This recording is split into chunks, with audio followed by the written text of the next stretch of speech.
यंदा 50,000च्या वरून 2 लाख 2 लाख हा 2 ते 2.5 लाख आले असेल. ज्या इथल्या राहणाऱ्या शिष्यमंडळाला काय पाहिजे काय नाही ह्याची सगळी व्यवस्था आमच्याकडे सोपवलेली आहे महाराजांनी. ते आम्ही कोणाला काहीच कमी करू देत नाही. इथं तेव्हा पडकं घर होतं आणि पडकं सगळं होतं. इथं फक्त एक म्हणलं तर महाडी होती. आम्ही जेव्हा आलं तेव्हा आम्ही कमीत कमी 1900 म्हणजे 5-70 मी इथे येतो. कमीत कमी 30 वर्षाचा काळ झाला माझा. मला फक्त एक मुलगा होता तेव्हा आम्ही गुरु केला इथं. तरी आम्ही मारुती महाराजांचा शिष्य आहे. हे राम भारती माझे गुरुभाऊ आहे.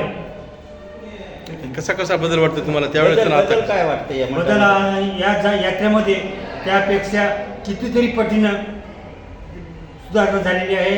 आणि हे फुल झाल्यामुळे यंदा आणखीन जत्रेला शोभा आलेली आहे. यावर्षी फुल झाल्यामुळे यात्रा भीमराव बापूजी बोकारे, राहणार राहती बुद्रुक, तालुका जिल्हा नांदेड. मी येथील रहिवासी असून महाराजाच्या मठामध्ये कमीत कमी मी 20 वर्षापासून येत आहे. आणि महाराजांनी जे कामं सांगितली ते अगदी आपल्या इमानदारीने करायची. सेवा म्हणून आम्ही इथे येत असतो. यात्रेसाठी 15 ते 20 दिवस इथे सेवा म्हणून काम करतो.